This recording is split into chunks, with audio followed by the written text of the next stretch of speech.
Hi, welcome to Triggered Care. I'm Alex. Today I'm going to be talking about parentification.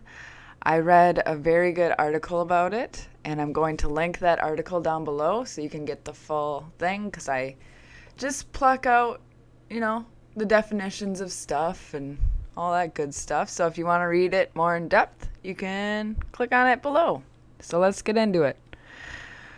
So, what is parentification?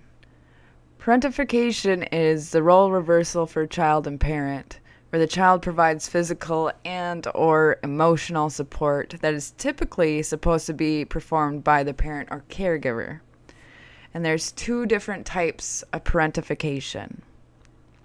The first type is instrumental parentification, where the child is given the financial responsibilities of the house, for example, shopping or paying bills for the family, and they take on general logistics of running a household, so cooking meals, making sure everything's running in order.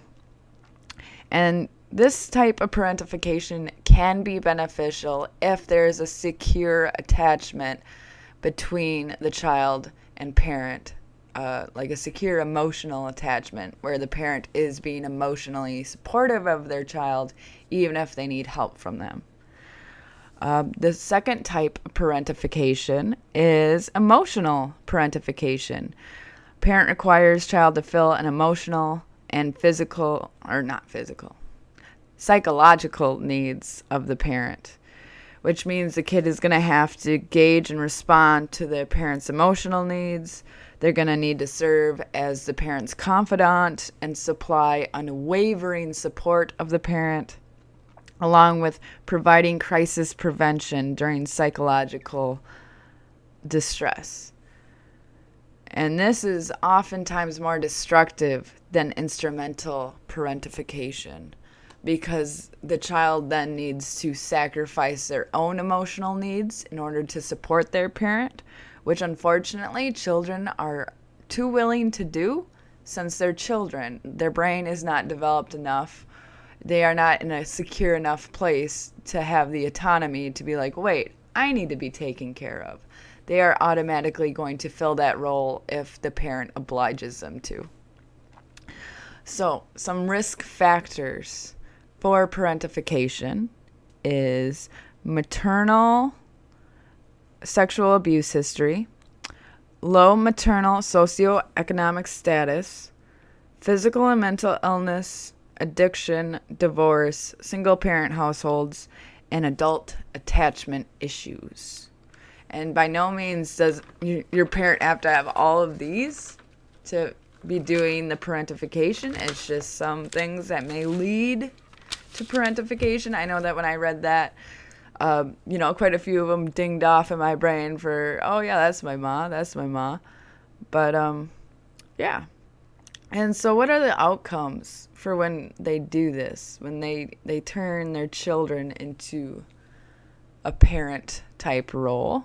Well, during childhood, you are going to experience depressive symptoms and anxiety, headaches and stomach aches, aggressiveness and disruptive behavior, substance abuse, self-harm, attention deficit hyperactive disorder, so ADHD, or social difficulties. And then during adulthood, it impedes identity development and personality formation, interpersonal relationships.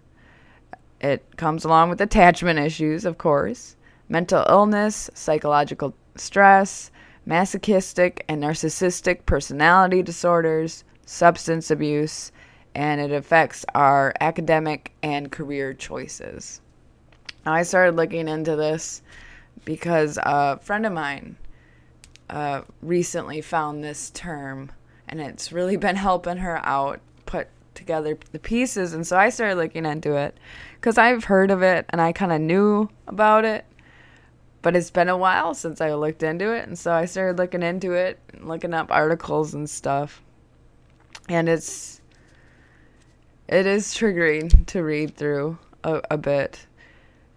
But yeah, it definitely has a negative effect, especially when you are emotionally parentified. And I think in my case, I was instrumentally parentified, definitely, and I was emotionally parentified, but I also wasn't very close with my mother at all.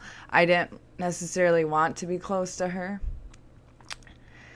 but I definitely can see where some of my symptoms stem from going through this list and realizing, holy crap, that was a big chunk of the issue was parentification.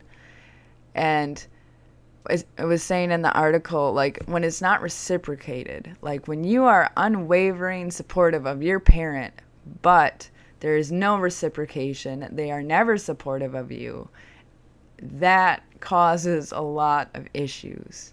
That causes a lot of distress and mental issues. So I thought this would be a good overview, good recap of parentification and the definition and just all that stuff. So all my links for all this stuff is down below, including the article link where I got all this information from. It goes way more in depth into different attachment styles and that sort of thing, which I'm probably just going to do a different video for. And it goes more into the research, like how they research this stuff, the problems with the research and this sort of stuff, because research is lacking in the areas of child abuse. So hopefully they get going on that a bit. Anyway, Discord down below, Facebook down below, my email is down below in case you want to email me. And yeah, I hope all y'all have a good one.